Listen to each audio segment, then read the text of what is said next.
Nick Saban has a side hustle. Trey Wallace is leading us off on the overtime drive tonight. Our buddy Cole the Bear Thompson will be in just a few minutes, probably 25 minutes. But may have even somebody better. No offense to my buddy Bear. But we have Trey Wallace from OutKick, the coverage here to talk about a ton of topics across college athletics. May even have a little game there at the end talking to some SEC villains for all 16 teams. Trey, what's going on, brother? Man, it's good, dude. There's no off season, obviously, with everything going on in the NCAA and conferences, talking about 9 games and NIL, and it just doesn't stop. Thank God the transfer portal closed, but we still got players that are, ending up at school. So yeah, everything's good. Been busy, we got spring meetings coming up before we know it. So it's like, shit, when's the break going to happen? No, and I feel like every time me and you get together, I always forget we grew up not too far from each other. I saw you went to South Alabama too, so I had a couple. I worked in the Biloxi area, so we talked about that a little bit off. Man, dude, that area has just grown since I graduated high school in 08. Oh yeah, dude. I mean, it's crazy. Yeah, so I worked in the athletic department in South Alabama under John Pelfrey. So because they went to the tournament. They played Florida that year, or Florida and Butler. Yeah, they played it was in Tampa. If I'm not, Well, I think it was the year Florida won the national title, one of their back-to-back years. Yeah, it was down in Tampa, and then I'm trying to remember who the other teams were.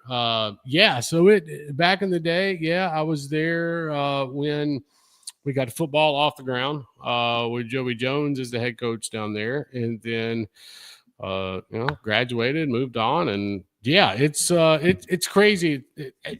Because we were talking about 3 doors down and whatnot and everything. So it's wild to see where we are now compared to where we are then. Like you were asking me about the Bay Bears, the AA team down there, and I used to go to games whenever I was living there, but now they're trash pandas now. So everything's changed, brother. It's crazy. Just like college athletics, everything moves at 100 miles an hour. No, you're right. Everything's changing in the world, but let's get right into it again. You're as knowledgeable, you're breaking news all over the place as anybody. In fact, you're on the Mount. People want to do all these Mount Rushmores now. Maybe it's like an Auburn thing going around. I think one of their beat writers is doing a Mount Rushmore. And I say that, I'm like, I think right now today, Trey Wallace could be a Mount Rushmore of breaking news, getting insider information. So, dude, again, appreciate you joining us. Yeah, everybody. If you don't already follow him, I'm sure most people do. Give him the follow at Trey Wallace. But Trey, let's get right into it. What are we thinking, man? The whole Nick Saban thing. I think we got to lead off with that. For people who missed it, Nick Saban expected to serve as co-chair for Trump's administration commission on college football, folks. Trey, what are you hearing out there? Your thoughts? Him and the billionaire from his name, it's Cody Campbell. That's his name from Texas Tech. How do you think that relationship would work? I want to dive in with this with you. I think so. Starting off, it's, Nick Saban has been involved behind the scenes ever since he got out of coaching. He took 5 months to enjoy life. And then he jumped right into it. And I think that where we are at right now in college athletics, look, it's good to try to have some kind of oversight because things are about to change. Like when this house settlement comes in, you're going to have a clearinghouse, for NIL deals. You're going to have an oversight committee for rules and whatnot. And then at the same time, but we've had commissioners and we've had coaches and athletic directors all going to Washington and trying to lobby, for some kind of help, guardrails, when it comes to protections and antitrust lawsuits and, what roster limits are going to look like and Title IX. So, I think Nick Saban is the right person for it. I don't think, and if you're out there and if you're a fan of an opposing team that's not Alabama, Nick Saban's not out to get you. He's also not out there to make Alabama great again. I can't believe I just said that shit, but it kind of lines up. But he's not. He is. People trust him, and the people, and I say that as in college football leaders, commissioners. They look at Nick Saban and they're like, okay, this is somebody that we can get behind if need be. And I think at the same time with Nick Saban, it wasn't just about the NIL that he got out of the game, but at the same time, there, I would say half of it was probably like that just because of how much the sport has changed ever since he made that famous, quote talking about Jimbo down in Birmingham, then all hell broke loose and Jimbo's holding press conferences and, and SEC meetings are coming up. I just looking at it from overall, like, okay, Nick Saban is going to be a co-chair of this. Cody Campbell is going to be the other one. And Cody Campbell, smart man, sold his company in Texas. I mean, he's a billionaire, $4.1 billion. He was part of the natural gas industry, whatnot. But he also has been very involved with college athletics, being co-founded Texas Tech's NIL Fund Collective, however you'd like to put it. And so you have these two together. And by the way, like the news caught some people in Washington off guard as well. They're like, what? Like, who's doing this? Like, I talked to a couple people about it yesterday, kind of knew it was coming down, but then I was like reaching out for like comment from like other congressional leaders. And they're like, what are you talking about? And I was like, oh, you guys are not in the loop on some of this stuff. So I think overall, it's a good idea. My biggest thing on this commission is this study. I'll just say it's a study, a group. You got to get the right people in there besides Saban and Campbell and whatnot. Like, and I know they will, but also my biggest thing too is have athletes. You need at least 2 current athletes. And if they're not current, somebody that it's at least been out of the game minimum a year. So they know how this NIL works going forward, and they know how to process it. They know how to stand up for player rights. I think when there's not going to be, and I was talking to a couple people about this today that are in the industry, and like an executive order from the president, like that can only do so much. You know what I mean? Like you're going to have some kind of legislation and a bill behind it, brother, or it's going to fall on its face. So what you're going to have is you're going to have a group of folks that are going to sit around a table and try to come up with ideas and try to come up with something that can be put into some legislation. There's some bills already out there from Ted Cruz and Cory Booker and whatnot, but you got to figure out how to wrangle this in. And we are at a point now, brother, in college athletics. I was talking to a head of a collective today, and the amount of money that is being front loaded right now, to get deals off the books, technically, or money off the books before July 1st hits when the House settlement, it's fascinating. And it's, and it's crazy to think that the first big deal per se was the Nico deal. Mm-hmm. Like when the Nico deal came out, everybody's like, oh, wait a minute. $8 million, which it was actually more than $8 million, but $8 million, and you're paying this kid. Yeah, you're paying this kid in high school. And so folks were caught off guard. And by the way, like Nico's side didn't do a lot to like hide that it was him. Like everybody at the time, I remember I had to do it at the time. I was like, oh, this could be Nico. Well, I saw the contract. It was Nico. But I think that set things in motion. And then I think we built and built and built, and Jimbo's calling out sliced bread and shit in a press conference and whatnot. Like, and then we get to this point where we're at right now, and it seems like everything just kind of turned once Nico and everything transpired with Tennessee. It's like for some reason it took that to have the volume turned up a little bit, and I'm like, come on, like this has been going on. This is stuff like look at the basketball teams that are being put together right now, the money and whatnot. So what I'm getting at is if you don't have the guardrails or you don't have some kind of structure around it, because like NIL was just thrown out there and the NCAA was like, all right, you guys want this. We're going to put up a little bit of rules, but they didn't do anything about it. Like there was nothing to prevent. You just go right under the tape. Right. I mean, there was nothing to prevent this stuff from happening. And it was never about, we saw a couple of deals, big time deals, Gatorade, Delta, American Airlines, United, whatever. But we didn't see a lot of the Chevy dealerships, local Chevy dealerships, restaurants, stuff like that. It was never about that. This was always about paying for play and getting these athletes on the campuses and how much can we pay to outbid somebody else, and then goes back and forth. And the way I look at it too is Jeremy Pruitt was fired 5 years ago for stuff that is going to be legal. Like literally in July, if this judge approves it, which I think Judge Wilkin will approve the House settlement, you're going to have schools that are writing checks on a weekly basis to players.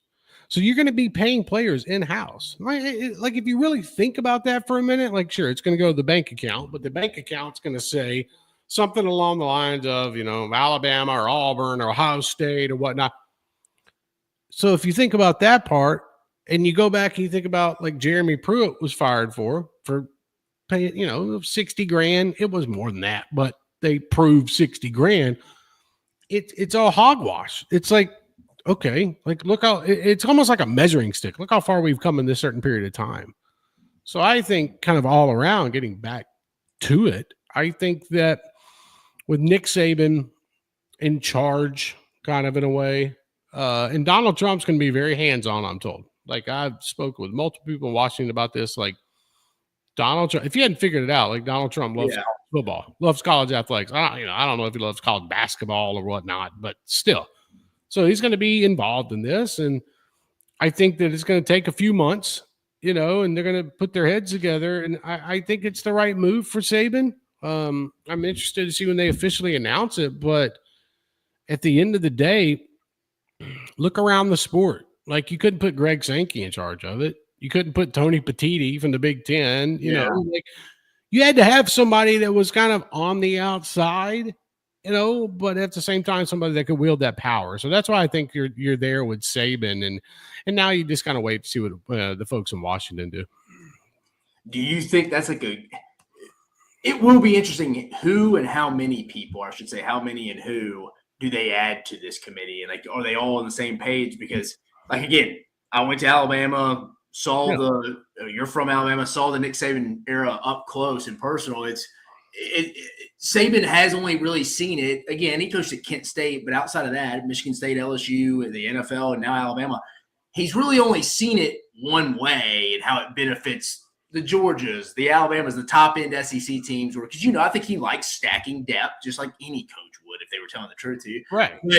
So it's like, does he kind of see it from that perspective? And I do think he does have the best interest of the sport. He's been saying that forever. But I do think it'll be interesting how many people can Cody and Coach Saban kind of work together too. That'll be an interesting kind of dynamic. What is kind of the incentive for our guy Cody Campbell kind of, and how do him and Nick Saban kind of marry? I think it's big because you have somebody that is, from all I've spoken with, and I've spoken to Campbell before, but level-headed, knows what he's doing from a business aspect of it. Like you don't want to bring somebody in to be a coach here that runs a collective, what I mean by that is Cody's a co-founder, but he's, I'm talking about just straight up, you're not going to bring somebody in from the LSU collective or, the Ohio State collective or something like that. Like, you need somebody that it's not like Phil Knight. Like I'm trying to use my words nicely here, but I think Cody Campbell is a guy that has proven himself. And if folks do a little research on him, you'll be like, oh, okay. Yeah. Like, and look what Texas Tech has been able to do with NIL, this past portal cycle, even dating back to the winter period. So I'm saying somebody that knows that aspect, like there's certain things that Nick Saban doesn't know that this person might know. And then whoever they bring in, I've heard a number of different names. I'm not going to share them right now because a lot of it is, still preliminary type of stuff. But, I think a committee of 10 folks, 2 of those are athletes, whether that be, I don't know how much you can have like a current athlete because I'm sure they're pretty busy doing other things, but have somebody that's at least been out of the, just graduated. So I think a good mark would be like 10, and then talking with folks, I could see that number. Obviously, it could be a little bit more than that. Could potentially be a little bit less, but you're also going to have, don't forget this, Congress folks are going to want to get in on this shit and have their name tied to it. So you're going to have, whether that be somebody like Ted Cruz or Cory Booker or whatnot. Whoever wants to hop in on it, obviously you're going to have somebody from the Democratic side and the Republican side, because they just want their name on something like this. So yeah, I could see it playing out like that. I think talking with enough folks about this, obviously it's very early. in this, but at the same time, clock's ticking. I mean, we're, May, June, you're 2 months, pretty much 2 months away from house settlement, if it's approved, from kicking in, and revenue sharing starts and roster limits and more lawsuits will come from this, by the way. Yeah. Going to see. So I just think you have to put a group of level-headed people together to know what they're talking about in this and not be swayed in one direction or another. Just have open dialogue, and maybe they come up with something and maybe they don't. I mean, that's the hard part. Trey, do you get tired of talking about this? Remember back in the day, it used to be at this point, you were just getting your preseason magazines ready here right towards the middle of May, end of May, and you were just ready for the season. Now we're sitting here waiting for Judge Wilkin to pass something for us to continue on for the 25 football season. And you're writing about it all the time, and none of it really has anything to do with what goes on the field. It's like going behind the fourth wall. It's a joke with some buddies of mine, inside baseball type of stuff. I enjoy it. I do. I enjoy the tracking down the stories. I enjoy talking with folks. I enjoy getting perspective on things. I might not write about it because it doesn't need to be made public. But at the same time, you're learning more and more. I mean, I think anybody in this industry would tell you that they don't have a full grasp on things. They're still learning about what's coming ahead. And I think as a journalist, and I know how people feel about journalists. And to be honest with you, I really don't give a shit. If I'm being honest with you, my job is to cover sports. Like, you don't get mad at sports, you got a problem. I'm not out there covering, the election or what's going on every day in the country. Like, my job feels a little bit simple, but at the same time, I tell you, it doesn't get old. But what it turned into, though, and I go back to 2021. When Nick Saban made those comments in Birmingham, and I forgot the event. I think it was something to do with Special Olympics or something like that in Birmingham. And then you had Jimbo, holding a press conference again. And then, a month later, we're in Destin for spring meetings. And, Lane's up there talking and Lane's having fun with it. And, Greg Sankey has told them, hey, look, keep your mouth shut. Don't say anything. Like, don't say. What I will say is, like, this is a time of year where you got baseball going on, which love me some college baseball. And it used to be a time where guys would be local sports talk radios would be doing Mount Rushmores, and we're talking about a team that. A lot in college football, we don't know what the hell some of these teams are going to be like in 2025. We don't. I mean, they're coming out of spring. The transfer portals happen. You had some spring practices. Like, we're still trying to gauge stuff. Like, we could sit here and talk about Arch Manning for 4 months and what he could do for Texas before they get into fall camp, but that gets boring after a week of talking about it. How many times can you rank the top 25 quarterbacks heading into the season? Like, half of them, we don't know what the hell you're going to get. So, like, what I'm getting at is, like, because I had this conversation with a close friend today in the business, and obviously fans are sick and tired of hearing about house settlement. They're tired of hearing that. They're tired of hearing about revenue sharing because it's been building and building and building for a number of years now. And I think the biggest thing from my standpoint is like, we're at the finish line for this part of the story. But now we're about to start a completely new chapter on what this is going to look like in July. So, like, if you're agitated and tired of it right now, I know people like to watch car crashes and shit. That's what you're about to see starting in July. Like, it's gonna be crazy. Like, I'm just telling you. Like, there's going to be deals being done, NIL deals. There's going to be players. They've already a lot of players have already signed contracts with schools to get ready. But what I'm getting at is, like, the storylines are just going to be there, and there's going to be stuff to talk about. And we've got college football playoff format that's going to be at the forefront. Like, I think we get a decision. I think it comes after the spring meetings are done. Commissioners met today in New York City. They had nice long conversation about what they think, and I'm talking about the Power Four commissioners, about what they think the future of the playoffs should look like. And we're going to get to 16 teams, by the way. It's just how many automatic qualifiers does each conference get? But again, I go back to it. It's never ending.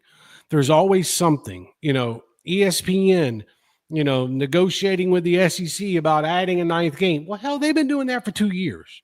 Like that's nothing new. Like that's been going on. So like, brother, if I was to put out a story today, I'd be pretty much saying the same damn thing that I said a year ago. Like, yeah. I know ESPN, and I don't mean this in a cocky way, I'm just being realistic. Like, I know ESPN would love to have a 9th game, and they're willing to pay, upwards of $75 million, which I don't know if that number is going to hit, but upwards of $75 million, for the SEC to move to 9 conference games. So you got that. The Big Ten's already done it. You had the ACC Florida State stuff, with them suing conferences. Clemson was involved in it. So you had that. It just turned into a massive business that never ends. There's always something going on. And by the way, at the same time, my man, we got college baseball going on. Yeah. Which I absolutely love. I love covering college baseball. I love going to Omaha. I love doing the College World Series thing. So that's going on right now. So it's like there's never a shortage for stuff to talk about. And we couldn't say the same thing 6 years ago. We were waiting for Athlon, to release their magazines or Phil Steele or whatnot, and that was the fun part. But I'll tell you this, if you're a talk show host, if you're a local radio, you don't run out of content. Yeah, you're good. You got created for you. Yes. And that's what it is. And I think that being in the business model that we are in now, when it comes to what we do, I mean, it's not like, we're going to write, a story every 4 hours or anything like that. But the problem is the news comes in that fashion. So we have to, you know what I mean? And we're always talking to sources, and we're always talking to, wherever that might be. Now it has to do with Congress and like, my man, if you'd asked me 5 years ago, hey man, you think you're going to be writing about politics and sports? I'd be like, no, I ain't getting into, all the stuff that's out there right now, politically, that's charging things like that. That's not my job. Now it is my job. Like, I got to write about what's going on in Washington, D.C. I got to take a couple trips to D.C.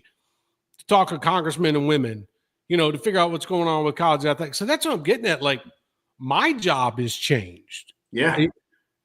Which is freaking crazy, because 17 years ago, when I was in high school interning, with WNSP and learning about the business, I didn't think I'd be covering stuff like this. I mean, I didn't know where my career would go, but I'm just saying, like, there's certain things. So I think that's the best part about it is you're rolling with it.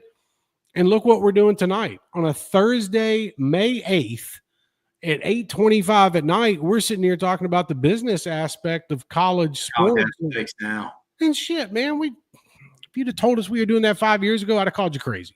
Yeah, you're 100% right. You brought up a little bit the SEC 9-game schedule. So you think that'll ultimately push through, don't you think? Yeah, I think there's – first off, there's a caveat to it. You got to figure out what the college football playoff is going to do first. There's a movement towards 16 teams, and the movement is real. Like, you've got power players in the business without trying. I was about to say names. I was like, oh shit. You got people in the business that want to go to 16 teams. Obviously, the college football playoff does. Think about it. I mean, that's just more revenue. Like that is more. That's more TV revenue. But at the same time, you have to do it right. And look, people outside the SEC and the Big Ten are going to be agitated because for automatic qualifiers, which I think this is where we're going to go. I think in talking with enough people, it doesn't make sense for like 3 each, 4 each kind of makes sense. And if we're being honest with each other here, like the SEC and Big Ten deserve 4 automatic qualifiers. Now, the teams, that's different because I think what's going to happen, and getting back, I mean, I'm going to get the 9-game schedule, but it all depends on the CFP format, because why would the SEC, if they stayed the same where they were, and this is just hypothetical, if they stayed where they were now, why would you move to a 9-game conference schedule? You're only going to hurt yourself. Yeah. If you stay at 8, like, okay, you're good. Sure, it could get crazy like it did this past season where you got South Carolina and Ole Miss, hanging around. Even the conversation about Alabama. You're only hurting yourself playing that 9 right now until you get those automatic spots. Right. So when you get the automatic spots, you're like, all right, cool. Like, we can move now to 9. Because we've been talking about 9-game conference schedules for 4 years. I remember back when Nick Saban was the only guy who voted for it. Yeah. I mean, so and that's where we're at. So like I think we're gonna get to that point because it's a smart way to go. I look at the Big Ten, I'm like, okay. I was going over some schedules the other day for the Big Ten, and I was just looking at who's going to play who, and you got Michigan's going to go play Oklahoma, and then you've got Oregon, Ohio State. I could go on and on with these games, but I'm talking about you're adding intrigue. And I know Oklahoma and Michigan are not in the same conference, so don't kill me on social media for that. But what I'm getting at is you have the opportunity to add more premier games. Like we could get, just throwing out 2 teams from the SEC.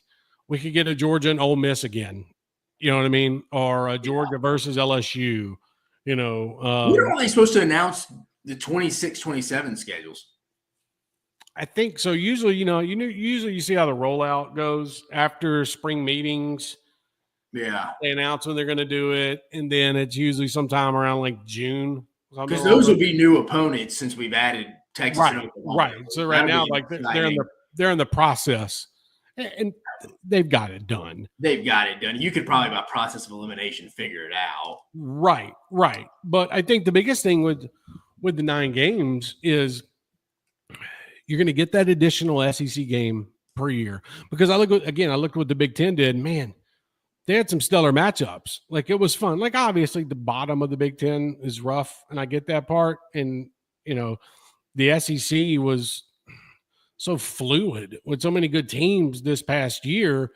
It felt like anybody could beat anybody on any given Saturday. And I know that's a cliche that's thrown around there all the time, but like really, if you looked at the SEC, like that was kind of just ask Alabama going to Nashville. It was as open as it's been outside of Mississippi State, probably. Right. I mean, towards the end of the year.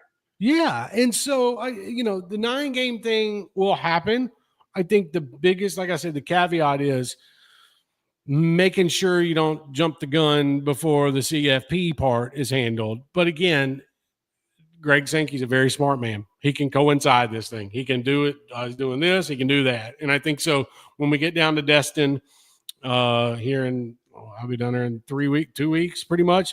There's going to be a lot of conversations that are had between chancellors, presidents, athletic directors, and the commissioner. And sure, the coaches will have their say, but at the end of the day, the president, the chancellor is going to make the call, and the football coaches will have to deal with it. So I just think that's where we're headed. And I think the CFP format will change as well. And then the money will start flowing. ESPN's willing to pay it. Why not take them up on that offer? And so, and also the way I look at it too, man, it helps the fans. Like, by God, look out for the fans every now and then, because I don't want to see Alabama versus Mercer. I don't want to see Auburn versus the Sisters of the Poor. I mean, like LSU played my South Alabama Jaguars. People are over those games. Right. Like LSU against my South Alabama Jaguars. Sure, that was fun for me. But you're paying so much damn money to go to these games anyways. Yeah. Like, reward your fans. Yeah, I think the fans think, too, these guys make money now. So I think just mentally, from a psychological standpoint, the fans don't have as much sympathy for that anymore. It's like, it gets them off their feet a little bit. Now it's like, no, y'all get paid handsomely. Well, you're not. What are you really getting out of playing a Furman? And that's no shot at Furman. I'm just being realistic here, or Kennesaw State or something like that. You brought it up, yeah. Like you don't get anything out of it. And then, by the way, what is going to entice a fan that if you're outside of a 2-hour radius, man? First off, it's expensive to go to games.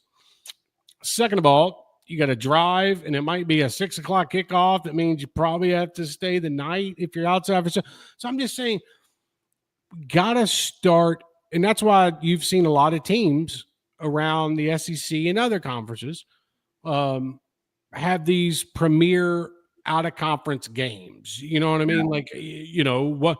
Like Michigan and Oklahoma. Week 2, yeah. Sign me up. Like, you tell me I get to see Bryce Underwood playing against Oklahoma. Like, Ohio State. I think Ohio State goes to Bama in 28. Right. So that's great stuff. Like, give me those games, home and homes, over the neutral site bullshit. I'm tired of the neutral site stuff. I'm over that too. That ran its course. Remember, that used to just kind of be for a recruiting geographical thing Saban kind of did when they went to Atlanta a little bit. Yeah. I mean, it was fun, you know, for the first 5 years or so and everything. Ran its course. It just ran its course, and you're taking away a home game where we could be playing home and home series. Yeah. Like, give me that. Give me, you know, this is throwing out schools. Like, you know, Tennessee and Syracuse are playing each other. Okay, like to open up the season. Yeah. Give me a home and home. Like, have Tennessee go to Carrier Dome. You know, and Syracuse come. I think the last time it happened was 98, and T. Martin was the coach. Yeah, I think the year they won it all. Right. So that's what I'm getting at. Like, give me those type of games. The Notre Dames and the Georgias. I mean, that was badass being there. We got now. Right. And I think that's how you reward your fans that are spending a hell of a lot of money, especially when you're adding on these damn talent fees to tickets, and you get 10, 15%. And we know what it's for. It's for the athletes.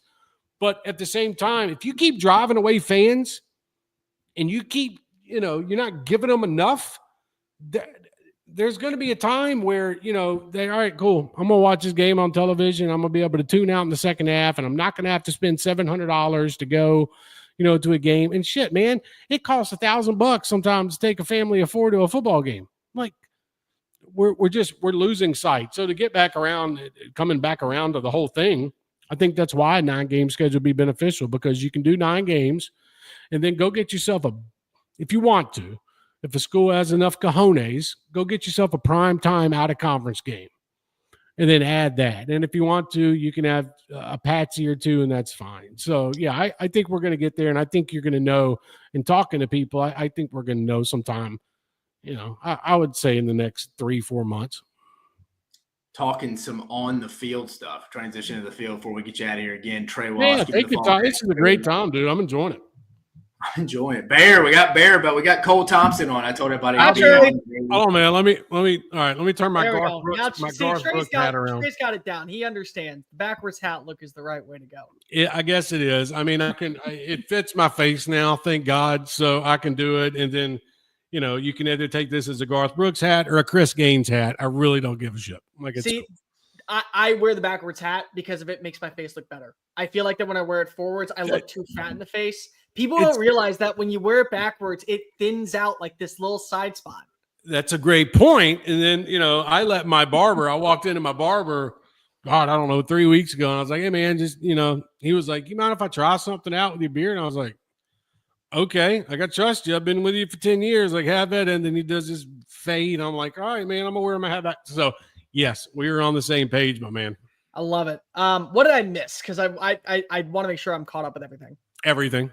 Okay, just making sure. Perfect. Business. Awesome. We've been talking the business side. We ain't even got it. We ain't even put on the cleats yet. I was literally transitioning by word when you popped back on the screen. Trey, I was gonna ask you how many and who are your true contenders you think in 25 who can actually win the SEC, win the league? Oh my God. I know. It's always fun. Me and Cole talked about it.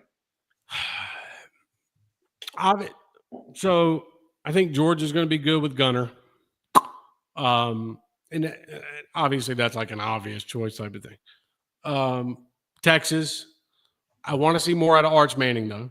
First off, like, we're still learning about Texas, by the way. Like, and I know everybody has these expectations, and I know that they have a roster, and I know Steve Sarkisian has done a hell of a job bringing in enough talent. I just want to see him surrounded, and I want to see what Arch looks like. That's not too much to ask because I think Texas is going to fight for an SEC title again. LSU has to be in the conversation. Yeah. This is it for LSU. I'll say it the same way that I said about Jimbo Fisher's last year.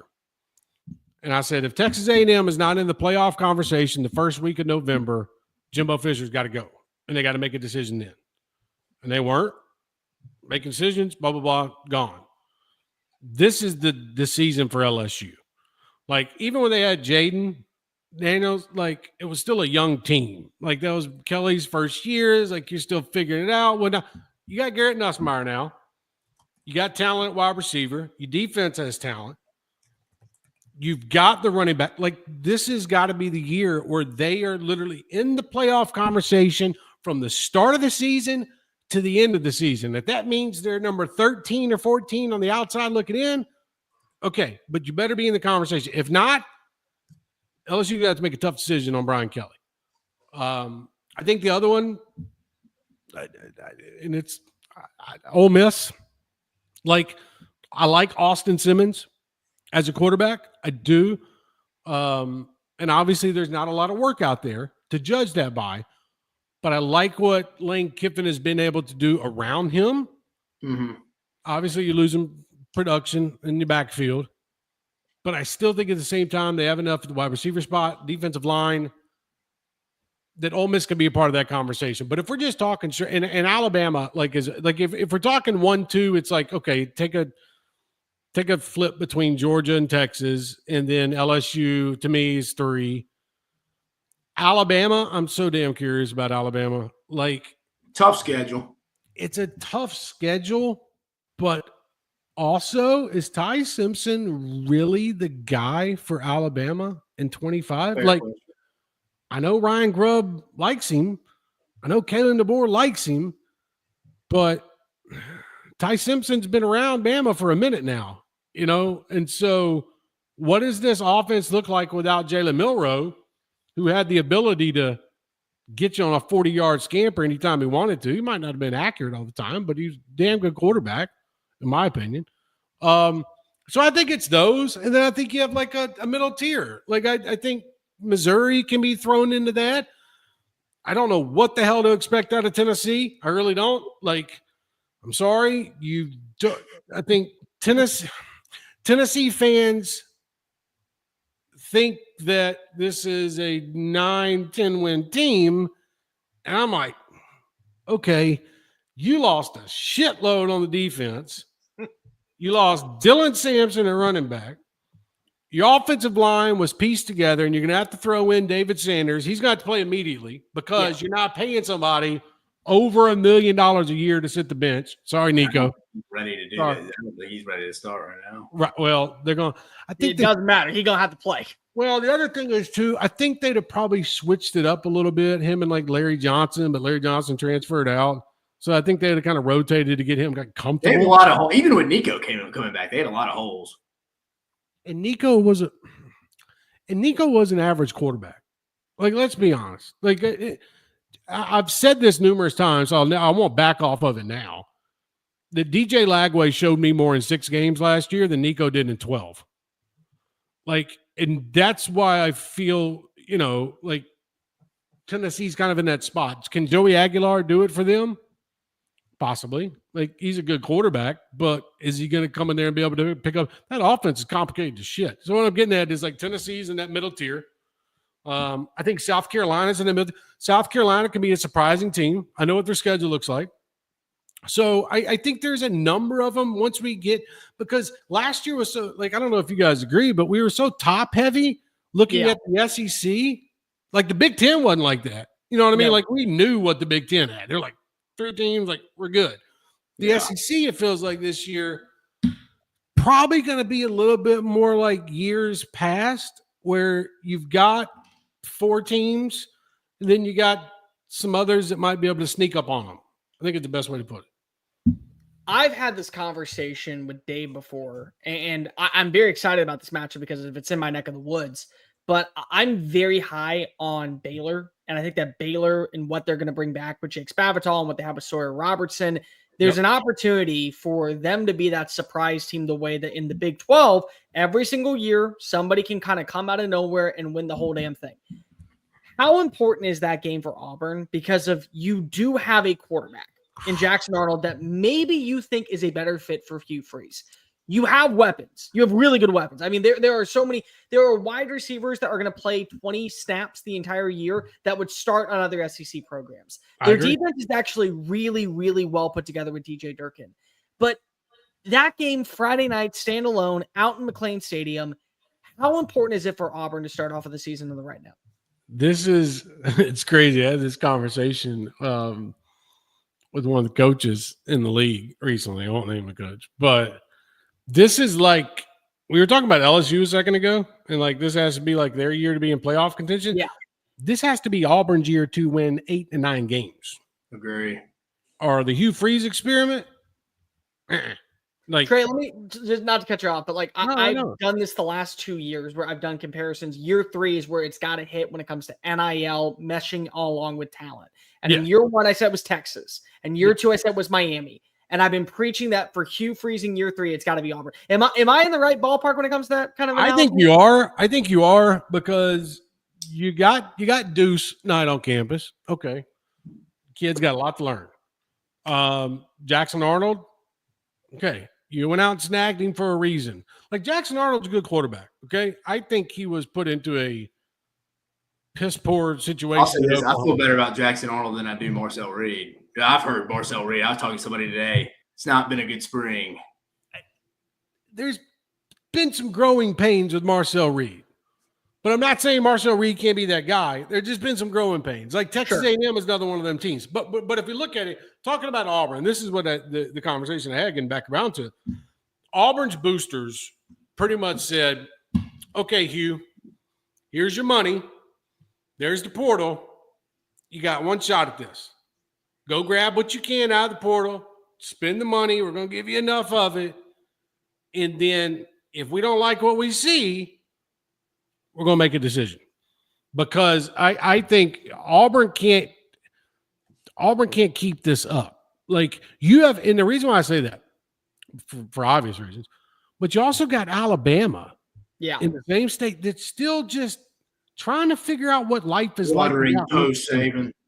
Yeah, they're still kind of floundering around a little bit. You know, they're in the conversation. Like, you know, we think it's a good football program under Kalen DeBoer, but they got a lot of. So what I'm getting at is like, if you don't come out and hit Alabama and like catch up with them this year, you won't, because Kalen's going to figure it out at Bama. Right. So that's why I think that matchup, it sets the tone, obviously.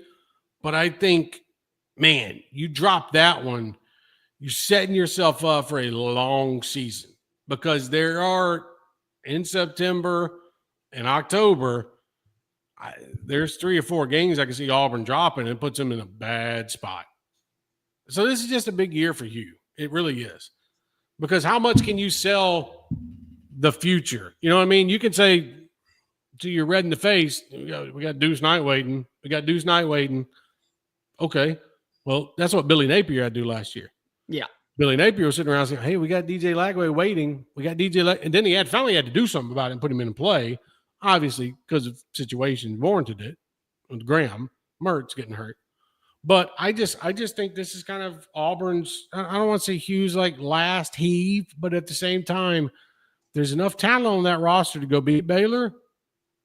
But man, you lose that game, you're going to have people already up your ass before you really got the season underway.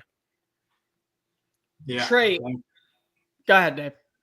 No. I was agreeing with it. Oh, I have this theory, and I don't think I'm wrong, but I'm also just very much wondering how close is this to being correct. Florida's really interesting to me because of DJ Lagway. Just DJ Lagway. And then you throw in a 6'3" wide receiver at 17 years old that was supposed to go to Oregon and looks the part of a junior after spring practice. And Dallas Wilson, to me, Dallas Wilson's my man crush, man. I'm not even going to lie. Like, I'm so excited to see what he's going to do in the system this year. He's got talent. Yeah, I know. Yeah. But there's a part of me that believes that Billy Napier, regardless of hot seat or not hot seat, the decision was always going to be made well before last season even went underway.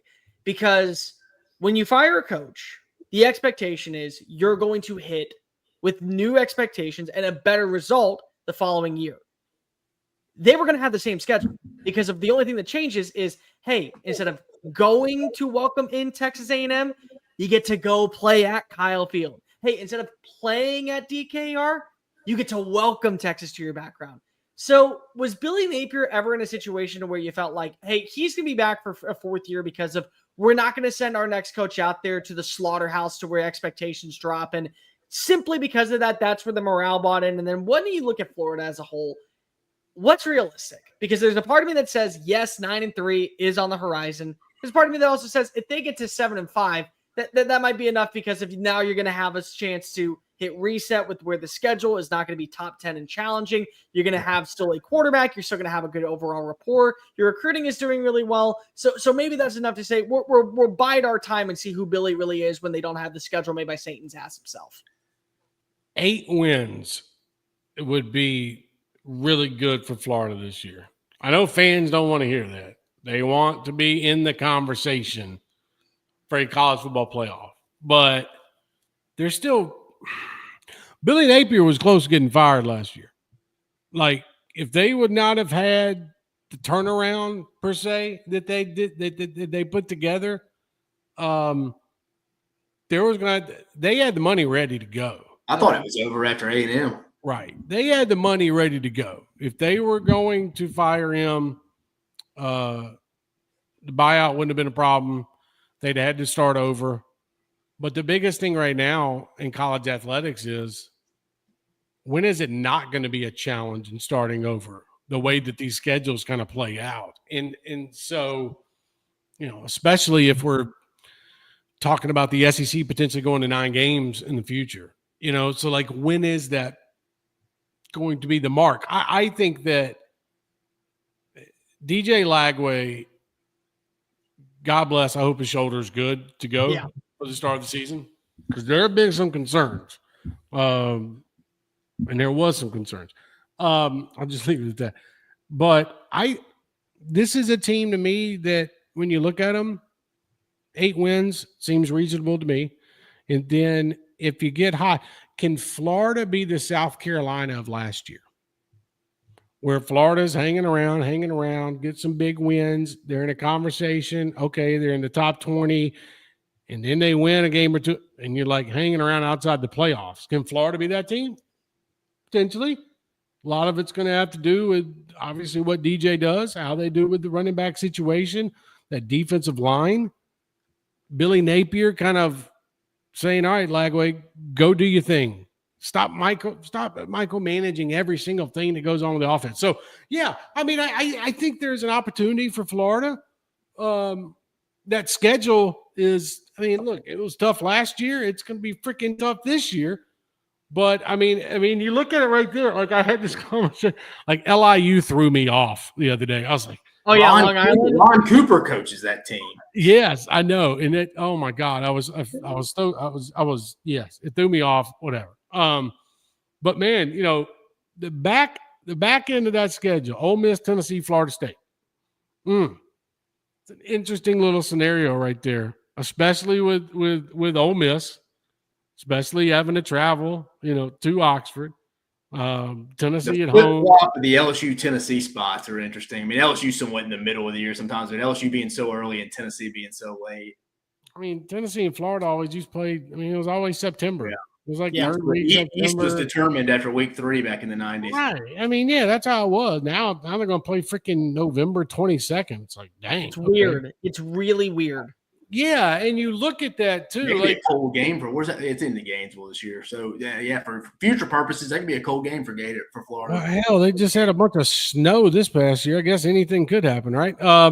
But no, I think that you look at that. You got Georgia, Kentucky, Ole Miss. Like Kentucky's not going to be a problem. Like let me rephrase it. They damn well better not be a problem for Florida this year and other teams. And that's just being realistic. Kentucky fans, I'm sorry. Just how I feel. But yeah, I mean, that's a team that could be in the conversation there, but at the same time, like one or two things don't go their way, all of a sudden you start backsliding a little bit, and there's conversations. Because I mean, look at that right there. That LSU, Miami, Texas, and then A&M. What you got to go? At least 3-1. That's what I was about to say. Like week sandwich, then 3-1 right there. To be able to do anything with it. And then you're going to follow it up with that Georgia game after the bye week. So, yeah, I mean, so you go 3-1 right there. You're setting yourself up. If not, go 2-2 in that stretch. Things get pretty interesting down in Florida. Not saying they make a move like on Billy. I think Billy done, enough at the end of last season going into this year. Like, I think you'll be okay. But, I didn't expect Florida to look like shit to start last year. So I'm just saying, anything can happen. Putting you on the spot, one team that you continuously see people overhype, are buying way too much stock into, believing that this is all going to change, because we do it every offseason. I do it, you do it, everyone does it, and we're always wrong. Somebody's wrong. Doesn't have to be SEC, but this is as an SEC channel. One team that you're just like, I don't get it. Like, I can't, I understand that they have a passionate fan base. I understand returning production means something, but I just don't see it. I don't think that they're going to be that good. I think Missouri takes a massive drop this year. Okay. I think last year, like, don't get me wrong, I love what Drink's doing. I like him as a coach, like him as a person. I like what they've done in recruiting, but I don't think we're having the same conversation about Missouri this season. And at the end of the day, it's you got to fix. You're having to replace that quarterback spot where you were so solidified, like you were comfortable at that quarterback spot. You knew what you were getting. Can Drinkwitz do enough with the offense to keep them rolling? Like, defensively, sure, like they'll be okay, but they're gonna have to score some points this year. And I just don't know what to expect from the Missouri offense at the moment. I think that at the same time, I look at Missouri like a team that I think is being looked at overall, and I think there's a little bit of hype kind of in the middle on both sides. South Carolina. I like South Carolina. I like Lenora Sellers. I remember being at practice with Shane Beamer 2 years ago. And it was spring practice. We were on the field, and Lenora Sellers was taking third string reps. It was his first year, first spring. And I was standing on the field, and Shane walked over to me and said, "That kid's going to be special." I'm like, okay. The kid with the goggles on, the kid, the young, scrawny-looking kid right now. Like, how he does not have a deal with the rec spec shut. Exactly. And I wrote that down. I kept a note. I still remember the story to this day. And I think South Carolina can continue to build off what they did last year.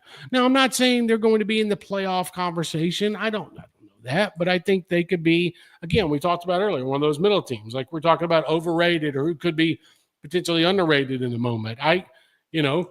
We'll see, but I like what they have on defense. Good luck stopping Dylan Stewart. And at the same time, Lenoris could be that guy for them. So South Carolina is a fascinating team to me. And I like Texas A&M, like reality might kick in for Aggie fans this year. Like, I don't know. Like, I think we know what we're going to get out of Reed, but at the same time, like, okay, like, can Elko keep this thing going in the second year? Like, can he, because they were impressive at times last year. Then the other times you're like, what is this squad? And so look, I think there's a couple of teams out there that you can name, but I think Missouri, out of all of them, because it's hard to look at like Georgia, Alabama, LSU, teams like that and think, okay, they're going to have this drop off or be overrated. I think you have to find somebody that was an outlier. I mean, could Ole Miss be a squad where, like, last year they were in playoff contention? This year they're fighting for the Citrus Bowl, Yeah, possibly. You got to see what you get out of Austin Simmons. So that's what makes this one so interesting, is because this coming up year, is because last year was so damn loaded and we didn't figure it out until probably the third, fourth week of the season. And I think, to me, this year, I think there are going to be some teams that are maybe a little bit overranked that are going to come down to reality, by October 1st. Before you get out of here, Dave, I'll let you go. My bad, Ben. No. I was about to, because I know you said you had to get somewhere, Trey, so I was about to say, but Bear, if you got another question. Just before I let you go, Yeah. One name SEC fans should know who could be in line to become a head coach next year in this conference. Oh. Because here's my theory. Everyone talks about Rhett Lashley and his ties to Arkansas. I know. It's not going to happen. I got the name for you. I got the name. How much money is out in Dallas? He's not leaving unless Arkansas funnels it in there. So, I mean, he's in a good spot. I don't think they are. And they're not going to. Tyson's already spent enough money. Tyson Chicken is spread out everywhere right now. They're trying to put together a basketball team. Yeah, they're trying to win in basketball. And by the way, that's no shot at Taylor Green and all them, because I think Arkansas has some spots where they could be pretty fun to watch this year in Sam Pittman. I look at Summerall at Tulane. I think if Hugh doesn't figure that shit out at Auburn, there you go. Summerall. I love it. Yeah, I love it. And it pains me because Summerall is one of my favorite coaches just currently in college football. John's a good guy. Yes, I know. He's in such a good spot where I can stay in the American, wait for the job that I want to open on up. I can win at Tulane, be a college football playoff threat, and then I can ask for whatever the hell I want. I didn't think about Auburn because everyone's saying Kentucky, and I'm like, their GM currently at Tulane, his right-hand guy, his family's Auburn boosters.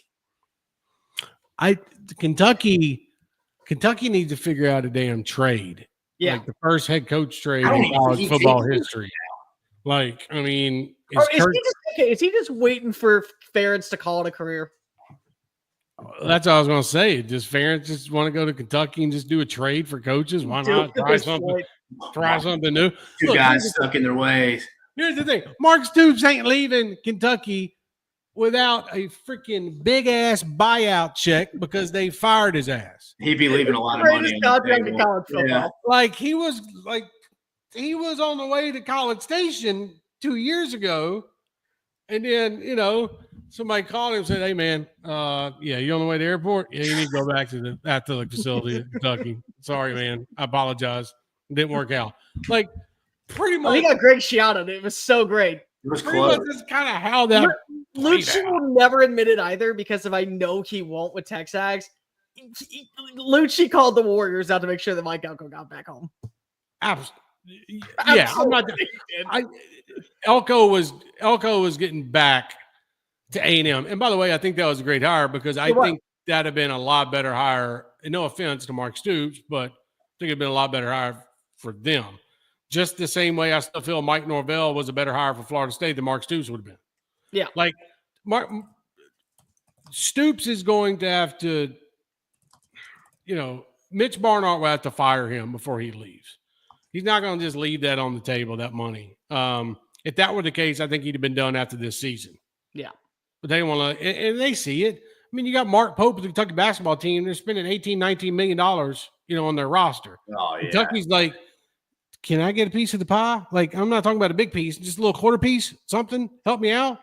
Like, that's how it is. And they got their own LLC now, man. Right, exactly. So it's like this, does Kentucky start over? Yeah, I could see that happening. But why in the hell, like you just put it, why in the hell would somebody like John Summerall go to Kentucky and have to deal with that when he could potentially wait around if he wants to get in the SEC and land up somewhere like Auburn if Hugh doesn't work out? Yeah. So a lot of finagling going on, and this year could prove to be, the coaching cycle wasn't as crazy this year. It's first off it's hard to top. Nobody got fired in the league. Right. Well, it's also hard to top Nick Saban, the ripple effect that happened because of that. But at the same time, I do think that this could be the year where you've got potentially 3 jobs opening up in the SEC, maybe 4. Yeah. Because Arkansas might finally pull the trigger. Kentucky might finally pull the trigger. If Auburn goes to hell in a handbasket, that's 3. What happens with Napier? That's 4. So I'm just saying, and never throw out the sitting head coach leaves for another school because it's open. Lincoln Riley, which he's out at USC just catching strays and trying to keep himself in the boat with the water just overflowing right now. So yeah, it'll be fascinating to see what the conference brings when it comes to a coaching search. Well, dude, I appreciate you taking the time. You gave us a solid hour when I was hoping just get 30 minutes from you, man. I appreciate you joining us again. Everybody go give him the follow at Trey Wallace. Trey Wallace from OutKick, the coverage coming on with us, dude. I really do appreciate you, man. Absolutely. Also, one of the best shows out there, the Trey Wallace podcast. Make sure that you download that and listen to that every single day. I appreciate it, man. It's been a lot of fun. Got a piece coming out tomorrow, kind of recapping the week and then looking ahead at where we're going over the next couple of weeks in college athletics. And before you know it, coaches will be talking at press conferences, at spring meetings, and ADs will be running from us as they exit meetings. And so it'll be a lot of fun, and we'll see where it goes. But, guys, you guys keep up the great work, and I really appreciate y'all having me. Appreciate you, dude. We'll get to see you next time. Appreciate you, buddy. Thank you, guys. Barry's back. Are you gonna let me on? There you go. Everybody's off. All right. We don't have time. You gotta get out of here very soon. I already know that. So we're not gonna do the mailbag tonight. I apologize. No, Barry, you're good, dude. We can talk about 2 or 3 questions and do Florida schedule if you want. I got 20 minutes. All right, let's do that. If you haven't already, by the way, we have over 1,000 people watching. So like, review, hit subscribe. When you do that, what happens is we can tell guys like Trey Wallace and other guests that we have planned to come on, hey, this is why you want to come on the show, because we have over 1,000 people watching, and it's really cool when that happens. Also, if you haven't already, make sure that you are subscribed to the channel. That way you keep up to date with everything that we're doing. We just surpassed 21,000 subscribers on the race to becoming the #1 SEC entity in the world of YouTube. So we're not going to waste any more time. We do have a couple questions. Let's get on through it. Dave, number 1, how many coaches will be at their school in 2027, according to Rob W? Ooh, well, I can already say I think that there's 3. Three are gone. I'm going to throw that out. I agree on Hugh Freeze, personally. I'm not sold right now entirely on Auburn. I have them in my top 25 because of based off their roster, based off where they are as a program, what they currently have. It's hard for me to doubt that they are not going to improve. But I also look at the schedule. I also look at Hugh Freeze in general and say, do I trust you to get the big win consistently? You got a quadruple overtime win last year against Texas A&M. Can you do that on a regular basis against Alabama and Georgia at Jordan-Hare this year? I'm not sure. Number 2 is Mark Stoops. I personally think Mark Stoops is gone in 2026, not 2025, but 2026, because I think Kirk Ferentz is out of a job in Iowa, and he does take that job. I think he goes home. I personally do. And they'll work out some agreement to where the buyout happens, and it'll be very cheap, and then he will go home where he's been waiting all this time. And then number 3 is Sam Pittman. I think those 3 automatically, they will be 3 new coaches in the SEC. I also think that there will be a 4th. My question is, do I believe it's going to happen at Florida, or do I think it's going to happen at Oklahoma? That's my question. No, I mean, a good over-under for this would probably be like a 4.5 number. I would say 3.5. I'm thinking here, it's easier to name the guys that will be at their school. So Georgia, I'm going to go Kirby Smart if he wants. Obviously, if something doesn't happen wild, he retires. But I would bet he's there. Lane Kiffin, if he wants to be, would be in Oxford. Eli Drinkowitz, if he doesn't move on, he's there in 27. I'm talking about anybody getting fired. Shane Beamer, I think, is there in 27. Heupel, I'm going to lean yes. These next 2 years are big for him, but I'm going to lean yes. He'd be there in 27. Sark would be there, and I guess probably Clark Lee if I'm leaning right yes or no. So that's 7 out of the 16. Those 9 other jobs, Bama, Arkansas, you mentioned Arkansas and Auburn right there, Florida, Kentucky, LSU, Mississippi State, Oklahoma, and A&M to me all could be open. Now, will they all be open? No, but they could all be up for fair game, and that would not shock me. Because, again, I think this is – because we talked about it with Trey Bear. there were no coaching changes this offseason. A lot of guys are not in their second year or first and second year head coaches league. This is a big year for a lot of guys from like a trajectory standpoint. So like you said, that's a tough question to really answer right now. But I'm with you. I don't know. I'll say we have 5 vacancies just to be a little higher. So here's the thing that I will say, because you didn't mention this. Billy Napier's fired at Florida. Eli Drinkowitz gets the job. Well, that's 2 openings in the SEC at that point. So that's the other thing that you got to throw in there because of, hey, it was over the next 2 years, who was currently at their school. So that doesn't mean they were fired. That just meant that they left to go to another job. Like I mentioned when it comes to Mark Stoops. Here's another one for you. Let's just say things go south down in Norman, Oklahoma, and Joe Castiglione decides, hey, I want to go ahead and hang up the athletic director whistle. It's time for me to go spend time in retirement life. Who has been a name that is linked to the Oklahoma athletic director? And he just got an opportunity to kind of learn how to be an athletic director down in another SEC school to mentally prepare him for being able to handle the daily duties at Norman, Oklahoma. And let's say that program ends up having immense success this year or in 2 years, and they end up getting to 9 wins. Jeff Levy is going to get considered if Zach Selman's the next AD. He's going to get considered. It will happen. There's a long way to go for that, though.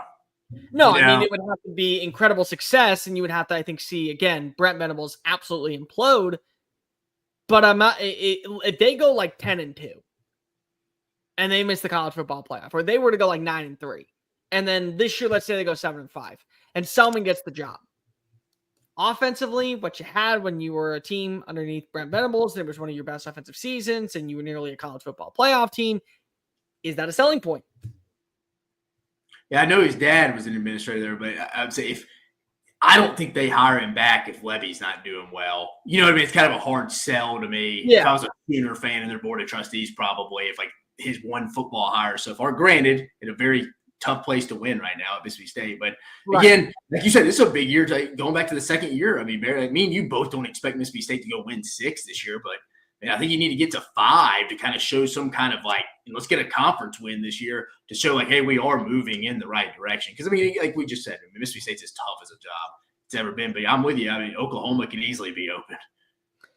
Drew B writes in, lowest floor for your true SEC title contenders. So I'm guessing this is whoever you think. How many true SEC title contenders do you think there are, Bear? I think 4. How many do you think?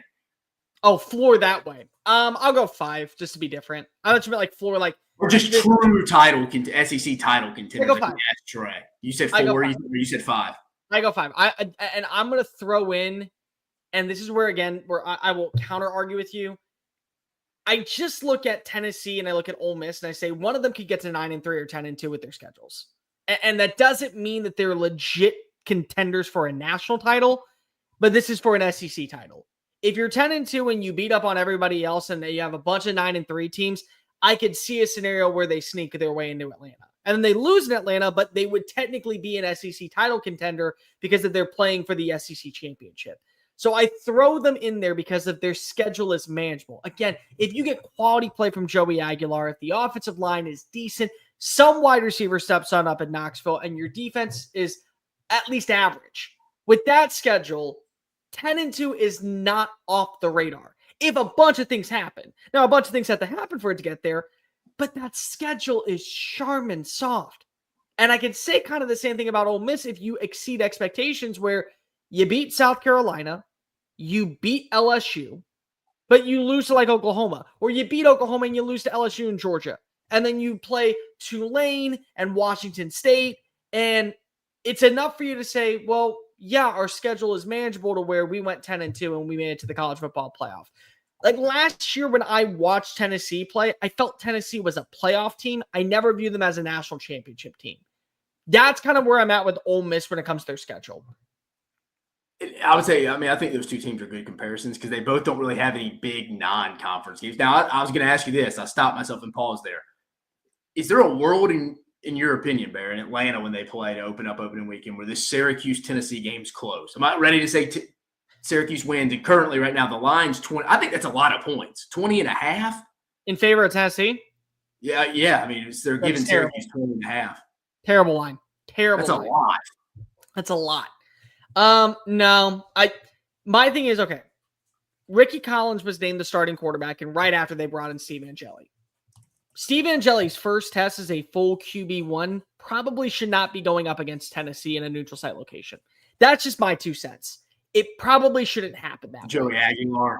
Joey Aguilar is at least experienced as a starter to where I would lean in favor of Tennessee in that matchup. Now, if you told me that it was Kyle McCord, sorry, I'm not interrupting you. I misspoke, people. Sorry, nobody go back. 20.5. I'm about to go load up. I'm not trying to. Sorry, I misread that. That was something. 12.5 is what we got. Still, I think that's a little bit too much. I'd go 10.5. I can see where someone thinks that. Because I still trust a Fran Brown defense, and I think that's going to carry a little bit of weight for a young overall wide receiver core and a quarterback that's breaking on into Josh Heupel's offense. I would lean in favor of Syracuse covering with the points. But no, I would still lean Tennessee to actually win the game outright. So, yeah, I mean, like, that's a tough game in terms of it could end up maybe having a little bit of weight. But no, I lean Tennessee. And then again, you look at what you have on the opposing side. I don't see any of those non-con matchups ending up hurting Ole Miss. I don't think you're losing to Tulane. I don't think you're losing to Washington State. And I don't think that you're losing to the 2 other programs that are currently on your radar. You have a better shot, I think, losing. And here's the crazy part, Dave. You have a better shot losing to Tulane than you do, I think, Washington State at this point. Because at least Tulane, John Summerall might have something up his sleeve to be able to get a good defense in. And another team that we could have mentioned, John Summerall to Ole Miss if Lane Kiffin were to ever leave and go elsewhere. Yeah. Like if he was offered the Florida job next offseason, if I'm Keith Carter, the first phone call I'm making is to New Orleans. Like I'm immediately making him turn me down. Yeah, I agree. He could definitely him probably right off the table if they stay good on defense. Pete Golden will be up for it. I don't know if he gets it, but he'll be up for it. Yeah.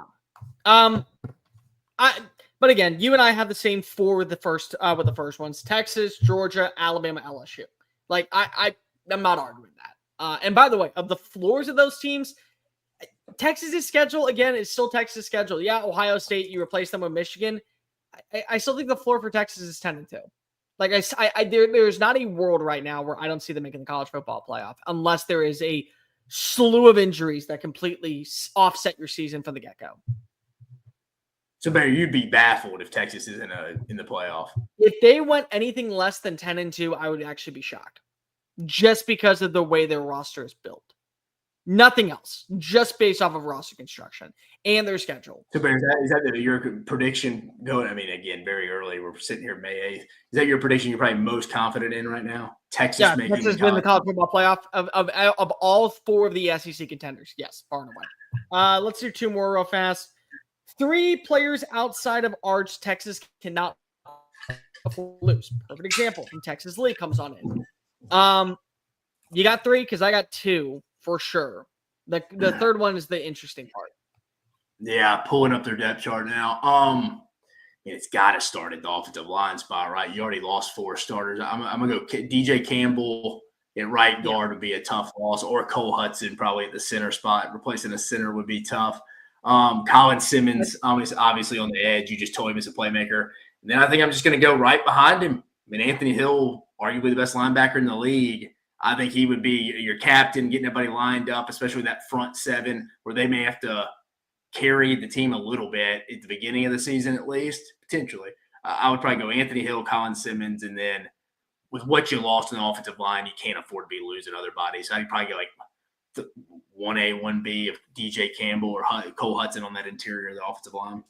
I go Campbell just because he has the most experience. So automatically that experience plays such a big factor. I think Ant Hill, again, this is the best linebacker in college football for my money. Like, it kind of upsets me, and it shouldn't, but it does, that Jalen Walker won the Butkus Award last year, because if he was a hybrid player and this is a straight linebacker, and that's what Ant Hill is, but I'm not going to go ahead and lose sleep over it. It's not the end of the world. I'm going to go the wild card for the third one. It's Jalen Gilbo, the nickel defender. And the reason I say him is because of there is still an opportunity where there is conversations. He may end up playing on the outside the same way that Jahdae Barron did. If they don't feel confident in their second cornerback opposite of Malik Muhammad, he is going to play on the outside to begin the year until they start to feel like that somebody can take over that role because they feel good about where they are nickel-wise. So that's a multi-purpose player that could give me reps need be at safety, could give me reps at the nickel, or could give me reps outside. I don't want to lose that guy because of the fact is I'm really losing 3 positions if I lose him. It may be on one separate, it may be completely different on every single drive, but losing a guy like Gilbo who can have that position flexibility, that ends up hurting my team way more than I think of Colin Simmons. And yes, losing Colin Simmons absolutely would be a detrimental thing, but I still have Trey Moore as a pass rusher. I don't know if I have another player that is going to work at that same vicinity as Jalen Gilbo.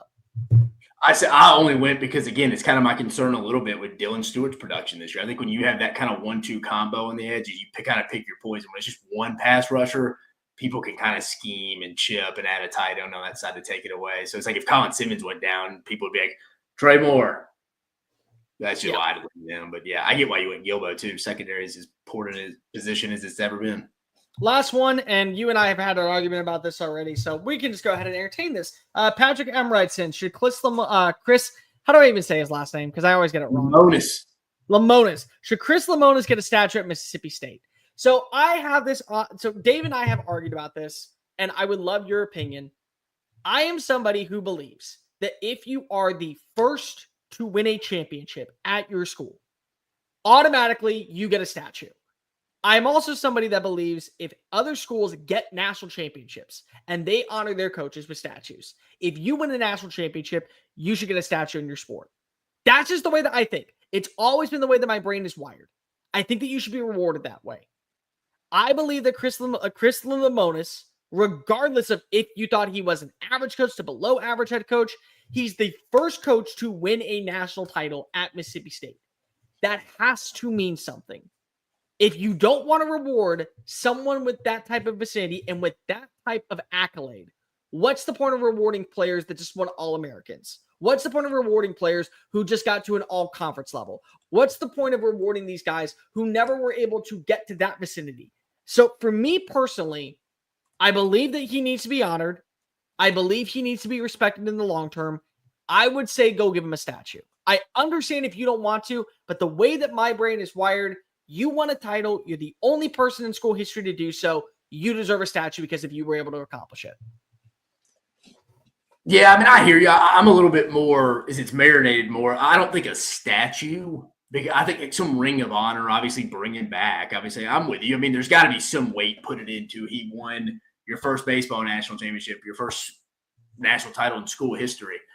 A statue to me, though, like I feel like you got to have like a massive impact. You said All-Americans. Like I don't know many All-Americans have got a statue. They've got some plaques and stuff, but like I don't know. I just think it was all kind of downhill. They weren't terrible last year, but they were just okay, a solid team. But ever since that national title in 2021, when Bednar and all them left, it kind of hasn't been great. You missed the conference tournament twice, and they let everybody in except the last 2 teams until this year. But I don't know. I just 1 year, I'm more of a consistency person than just a one-time deal. I do think, to your point, it being the program's first national title does hold me back completely from just shutting it down now that time's passed. But I would lean still no statue. Ring of honor, hell yeah. Give me do it again. You won a national title. You should honor all your coaches to some extent that won a national title at your schools, no matter what sport. But the statue – I can't go statue. Like, and people maybe, well, Ron Polk has one. He never won one, but it's like Ron Polk kind of changed the entire sport for everybody. Right. Like, that's the thing with me when it comes to like Pat Dye. I get the legacy of who Pat Dye is and why he matters so much to the city of Auburn and what he meant to that program. I get it. And I'm not trying to take it away from him. But Pat Dye never won a national championship. And he's revered as just this icon at Auburn. And again, I get it. Cam Newton is the reason you won a national title, but Gene Chizik is never going to get that accolade ever. But Gene Chizik did win a national title for a place like that, and instead you're just like, oh yeah, cool, whatever. He won a national title, and now you got a guy in Starkville, a place that is almost impossible to win championships at because it's never been done before. And it's like we're going to have this conversation. Like another perfect example, Mike Bianco, his counterpart at Ole Miss, he is going to get a statue. And you know what? I mean, he's the program. But let me ask you a curiosity. Would you give him a statue if he didn't win a national title? Yeah, because I think Mike Bianco had more. I think Mike Bianco had more of an impact on Ole Miss baseball than Lemonis. Traditionally, I mean, State has more tradition than Ole Miss does in baseball. But Ole Miss baseball is Mike Bianco. I mean, all their success outside of like when Archie Manning and then went in the 60s, but like modern day success has been under Mike Bianco for the past 25, 28 years. So I'm kind of like, sure, dude, you've made Ole Miss into kind of you've made them into a baseball school to some extent. So it's like, I have to give you the nod for that. So I guess it's a case by case basis. He's their Ron Polk to some extent. I am always somebody who, again, because Les Miles is a perfect example. Les Miles won a lot when he was at LSU. He won a national championship. Doesn't have a statue. Is that right? Does Nick Saban have a statue in Baton Rouge, Louisiana? Because if Nick has a statue, then that's the thing. If Nick has a statue, how are you going to say in one breath that Nick, who then became your enemy for 17 years, has a statue outside of Tiger Stadium, and a guy that ended up doing the exact same thing and winning a national title and didn't bring the same prominence? I understand. LSU is where it is because of what Nick Saban was able to find. How do you not reward that? That's where my brain is at. If you start one, you got to continue the tradition. Alabama, perfect example. Alabama has Wallace Wade, Frank Thomas, Bear Bryant, Gene Stallings, Nick Saban outside. Every coach is honored. So if every coach is honored that way, that's just where my brain goes. You're going to honor a coach that has never won a national title. And the two that did, you don't have outside of your complex. That's where I have an issue with it. It just is where my brain goes when it comes to I don't think Nick Saban does have a statue. I'm like 99.9% sure. But what I'm saying is that let's say he did. If he had one in Baton Rouge, and you didn't give one to Ed, and you didn't give one to Les, but you gave one to Nick, it feels weird to me that you did that. Personally. I think if they put one in Nick, they would have had to put one up of the other two. Yeah, I would agree. They probably agree with you there. But yeah, I mean, I guess it's a school by school basis. Just that if you do the statues like Alabama does, but Alabama's had so many coaches win national championships that it's kind of a thing. Right, but again, Wallace Wade. If you look back at it and you really think about it, would you give Wallace Wade a statue at the University of Alabama? Yeah, he had a big impact. Okay, so there you go. That's if you take away the national let me rephrase that. If you take away the national championship, would you give him still a statue at Alabama? I mean, I think I look at when you have a statue and a legacy like that, it's more of just like more than just how many games and stuff. Obviously, you had to win, or you wouldn't have made as big of an impact. But just changing kind of the way the football program was in the 20s. I mean, the South was totally disrespected as they should have been. They weren't as good as the West Coast and East Coast and the Midwest schools. So it's kind of like they kind of helped, and Frank Thomas helped them get on the map. So I'm kind of like similar to Ron Polk. He changed the sport of college baseball. So it's more of an impact than just one national title, which, again, don't take anything away from Chris Lemonis. Sure. But you and I think, are going to be like, again, we're in the same conversation. You need to be honored. My only stance is if you are the very first to do it at your school, I get it. You didn't love him as much as you loved other coaches. He's the first. He deserves some type of recognition. I think you should give him a statue. That's just where my brain is. It's always going to be that way because you can never say we are in a national championship program without saying Chris Lemonis' name. You just can't. It doesn't work anymore because that's the only one you have to hold your hat on to right now. It may have been with other players, like it may have been with other recruits, but he's the one that got you there. So, and that's where my brain goes. You didn't do it unless he was your manager. Yeah. No. Yeah, I think everybody just would. I think you'd poll everybody would kind of have a different take on this. Let's get on out of here and let's break down Florida's schedule real quickly. Again, you're looking right at it. You know what to expect. Long Island week 1, USF week 2. Then you play LSU at home before you go ahead. on the road. Then you you get to go travel to Miami. You get a bye week before you welcome in Texas, and then you hit the road once more to play Texas A&M. You then play Mississippi State, going into another bye week before you take on Georgia in the World Series Outdoor Cocktail Party. Close out your season with back-to-back road trips to Lexington and Oxford against Kentucky and Ole Miss before you return home for 2 final games against Tennessee and Florida State. Dave, as we do, most winnable game in the conference this year. Most winnable game in the conference for the Florida Gators. I'm going to go at Kentucky for me. I go Mississippi. Kentucky this year. I go Mississippi State, and the reason why is because it's in your backyard. Like if Kentucky was at Florida in the Swamp, I would take Kentucky. But there's always that atmosphere feel that I think plays a small factor into it. And I just also look at Kentucky.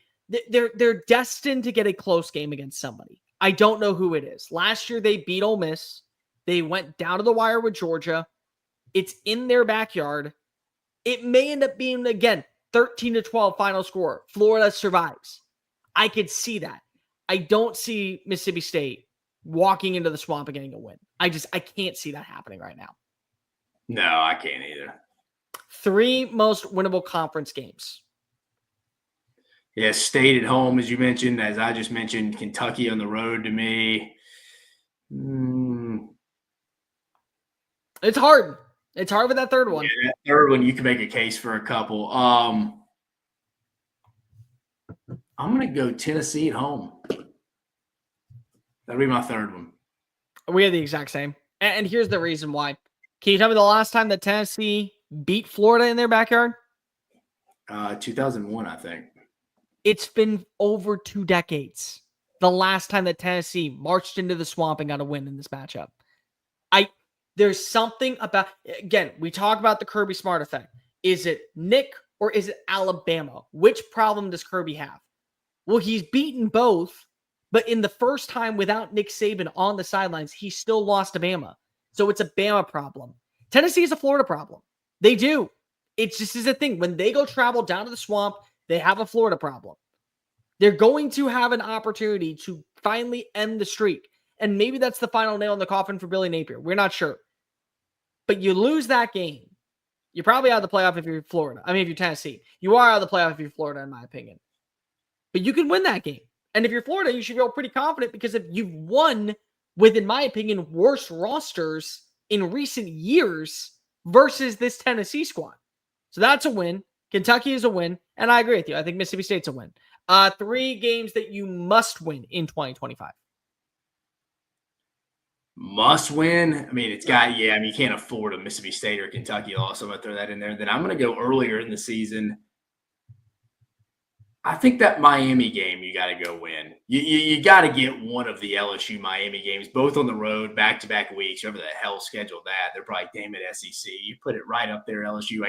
They'd much rather have that Mississippi State game at home right for Miami. But you got to win one of those. I mean, you got to win one of those. If not, you're sitting there at 2-2 with wins against the Sharks, the Bulls, and you're going to do a bye week. Everybody's going to be on your tail. Sometimes people get fired up about bye weeks. If it's a negative feel out there and these kids come home and everybody's kind of telling them hey, man, it ain't looking good again. And I know they bounced back last year. They could certainly do it again, but it's tough to do it 2 times in a row. I would lean towards no. I think they got to get one of those games on the road early, but it's a tough ask for sure. So I think I'm going to go Miami, Mississippi State, and Kentucky is the must-wins.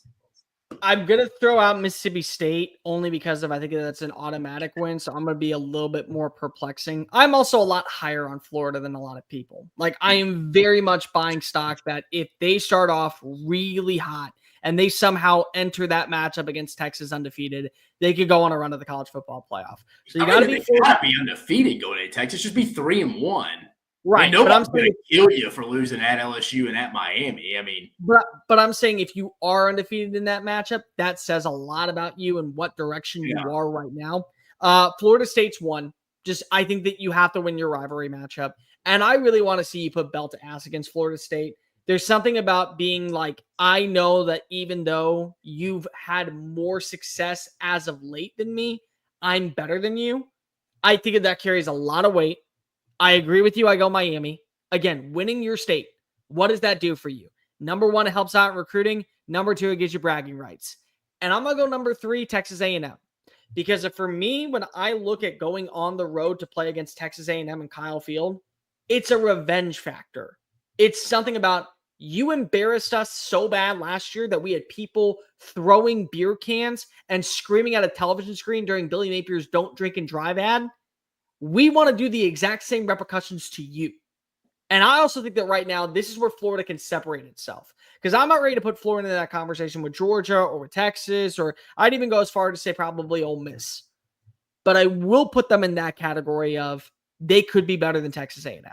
But you got to beat Texas A&M to be better than Texas A&M, in my opinion.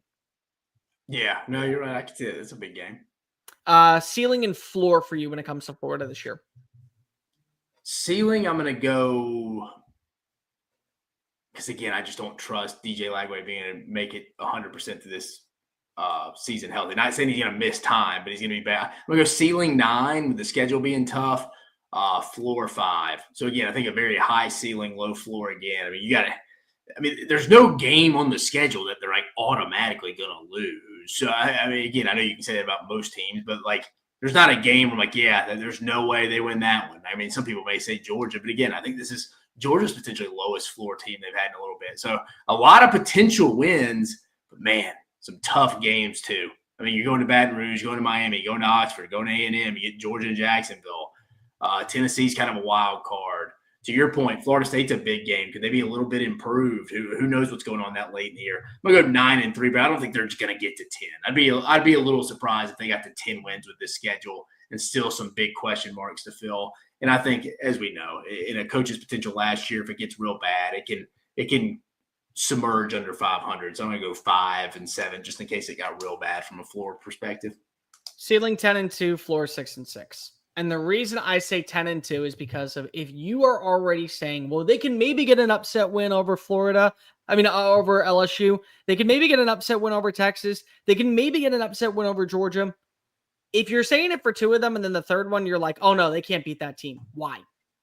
Because in my opinion, they're all right in the same range. So if you think that they can upset LSU, which I do, if you think that they can upset Georgia, which I do, first time in a while, it feels like this might be an actual even keel game if you get healthy DJ Lagway.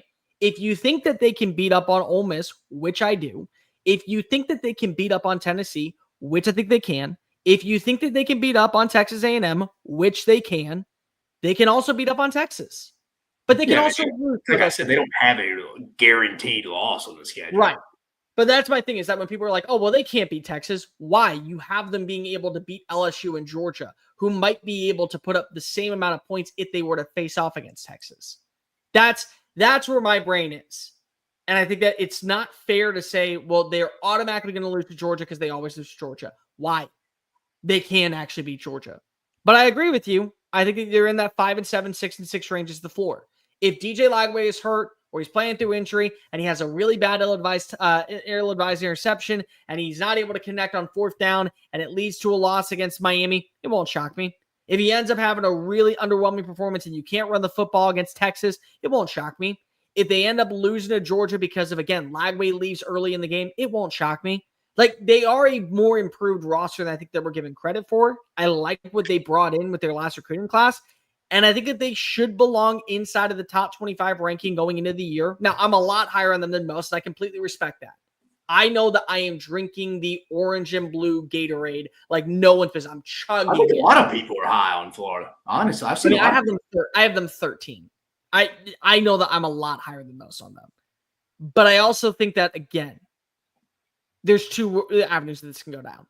Really quickly bad to where everyone is kind of just waving the white flag, getting ready for 2026, and doing everything possible to guarantee that DJ Lagway is locked in for the long term, or they end up being really good. And I mean, better than what we expected offensively. And this is the version that we expected when Billy Napier decided to go ahead and hightail it out of Louisiana. I think both are on the table. So that's why I'm ready to go ahead and say 10-2 and 6-6 is the ceiling floor. Yeah, I think we're both in the same range. Like, review, hit subscribe. Make sure that you're following us on all the social channels, TikTok, Facebook, Instagram, Twitter at SEC Unfiltered. We're working on getting a guest for Monday's show. It's a pretty big one. We're not going to unveil who it is just yet, but we got some good news that you might be on for if you really like it. Make sure that you're following Dave and me on social media at Dave Shumate SEC, at Mr. Cole Thompson. Check out all of our great work found at SECUnfiltered.com. Special thanks to Trey Wallace for joining us tonight. If you haven't already, please make sure that you're following him at Trey Wallace. The Trey Wallace Podcast, one of the best podcasts to get your fancy in with everything that you love about college athletics, especially the business side of college athletics, which is a major selling point in this sport. And for Dave Shumate, I am Cole Thompson. Have a good rest of your week. Have a good weekend. We will see you on Monday. And remember, you only live life once. Go ahead and enjoy it to the fullest. Bye.